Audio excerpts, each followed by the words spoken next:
Boatworks Today is sponsored by Total Boat and Alexial Yacht Coatings, as well as supported by the generosity from the beautiful folks over on Patreon. Thank you so much. So welcome back to the shop, everybody. Hope you are all doing well, and happy Easter if you're seeing this on Sunday. So this week we have a viewer submitted question from Tim, and he's located in Maryland. And in a nutshell, he's trying to address some blistering that's going on the hull below the waterline, and he's running into some issues. I'll go ahead and let him explain it here. Hey, Andy, this is Tim up in Maryland. I'm working on a client's 40-foot sailboat here, 40-foot sailboat. The manufacturer begins with B, and that's all I'll say for now.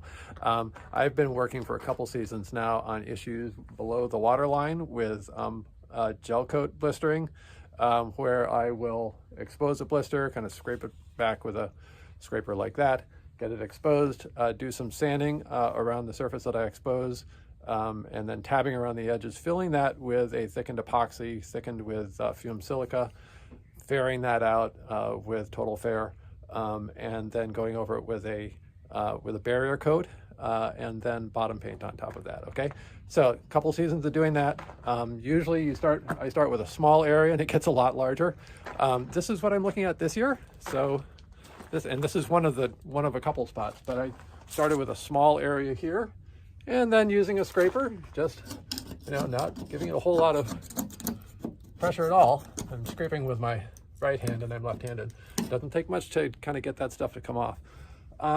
My question is that this time around, I've actually scraped into areas that I had repaired in previous seasons, and I'm worried that scraped off a lot easier than I really had expected it to. I had expected the epoxy to bond here, given that I thought I had sanded this to kind of abrade the surface and then bond on top.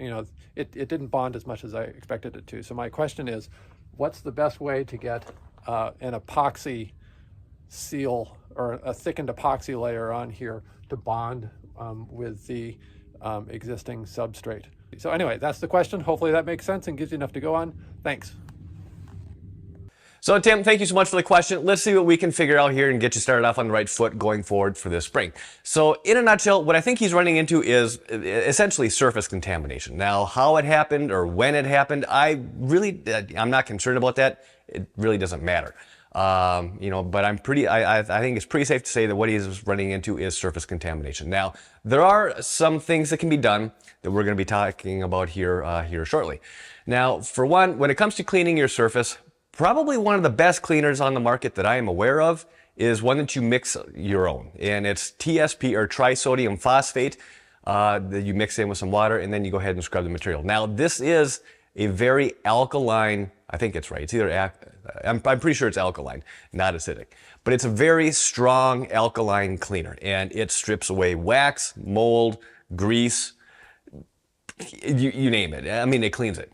But because it is so strong, there are some precautions that you should be taking. Now, for one, you don't want to get the stuff on your skin, so basically pretend like you're going to be delivering a calf. You've got gloves up to your shoulders and eye protection, that whole thing. Now, it doesn't have any kind of an odor to it, but anything that it touches, it will burn your skin. So you need to be very mindful of that. But what I'd suggest is, first thing before you do any sanding, before the very, very first step is going to be cleaning that surface. So mix up a solution of this TSP with some water and grab a good, like the maroon, the coarse Scotch-Brite pads. Scrub the surface 2-3 times and then rinse it. One thing you don't want to allow to happen is for this TSP solution to dry on the surface. So while it's still wet, and again, just keep slopping it on, scrub, scrub, scrub, rinse it off, and let it air dry for probably a couple of days.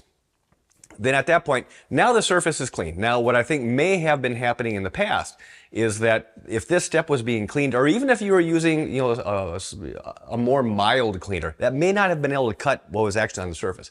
So skipping that step, if you just went right into sanding, essentially what you're doing is you're grinding that contaminant further into the fiberglass skin, which, even though you're adding some texture and you're etching that surface for a mechanical, bonding, it's not really going to do a whole hell of a lot because you've got other things fighting against you, such as the contamination.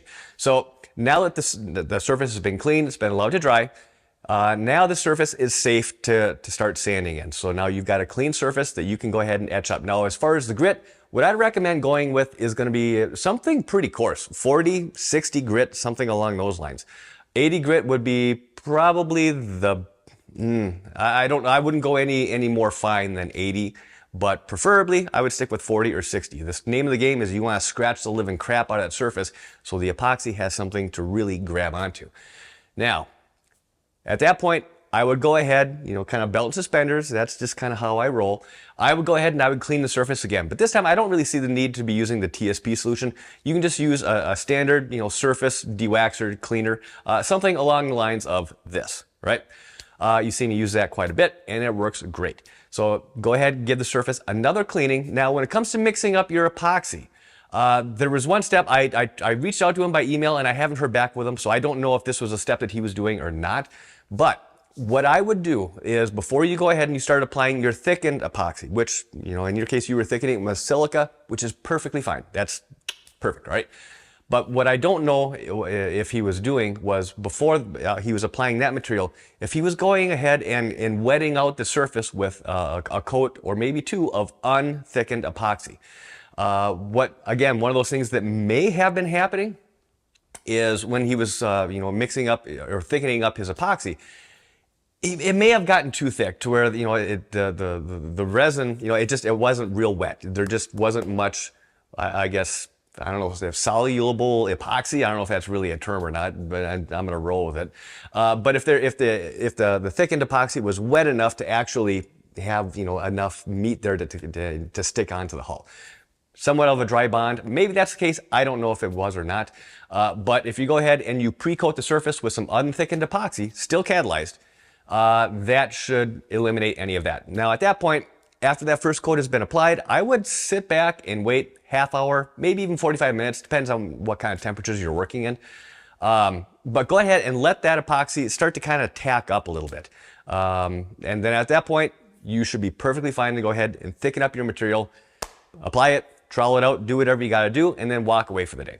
Now, from that point, I think that's going to mitigate any of the adhesion problems that you were running into. So at that point, your finishing schedule was spot on. You go ahead, sand that down, do your final shaping with the total fair, do your barrier coat, follow it up by your bottom paint, call it done, splash it, and enjoy the rest of your summer. So that's how I would approach it. I would be very surprised if that doesn't completely fix, the problems that you're running into.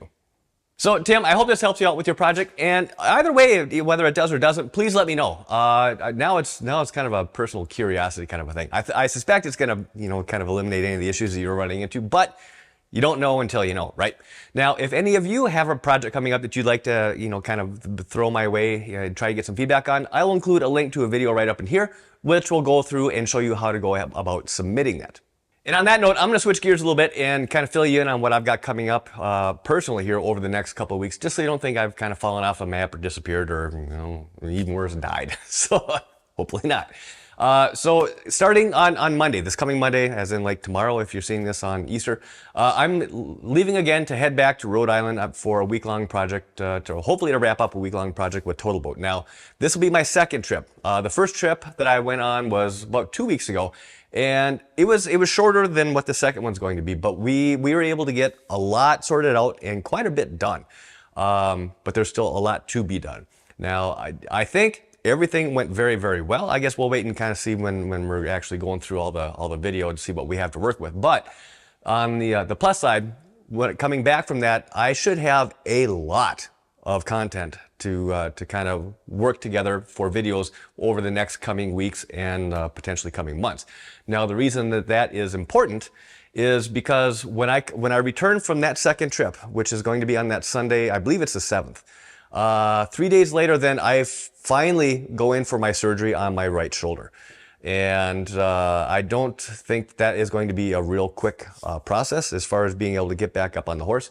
So I'm anticipating it taking a full 2, maybe even 3 months before I can start to kind of maybe play around a little bit, but we shall see. So I guess going forward then, as far as consults done, I do all my consulting over on Patreon. So this may be more applicable for them. But so as far as the next 2 weekends coming up, so this, well, I've got consults tomorrow, but that first set of consults on, which would be the 7th, I'm not going to be here. So I'm still going to be in Rhode Island. And then that following weekend then, I believe it's like the 13th, give or take. That is that first Saturday. That's only going to be 2 days post-op. And I don't think I'm going to be, anywhere in any kind of condition to be able to sit down for a full day of, talking with consults. Not that I don't want to see or, kind of hear about what you have going on. I think I'm going to be in La La Land on what kind of fancy cocktails are going to have me on for the pain. So kind of bittersweet, I guess. Maybe I'll be able to catch up on some sleep. Who knows? Hopefully, at least I'm not extremely uncomfortable. And I suppose one other thing that might actually impact is going to be the dates that I'm going to be shipping out my Alexial. If you don't know, I'm an Alexial distributor, and I ship out orders every Monday, right? So let's see here. Let me get my dates right. So that first Monday coming back from Rhode Island, I'm not going to be shipping anything out then, which would be on the 8th, I believe.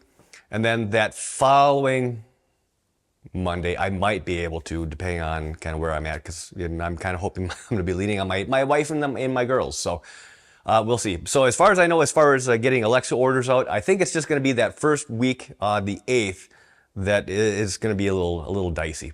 But going forward then, for the upcoming weeks, months, or even longer, everything should be, just as normal. So with that said, I think I'm going to keep this short and sweet and button this one up.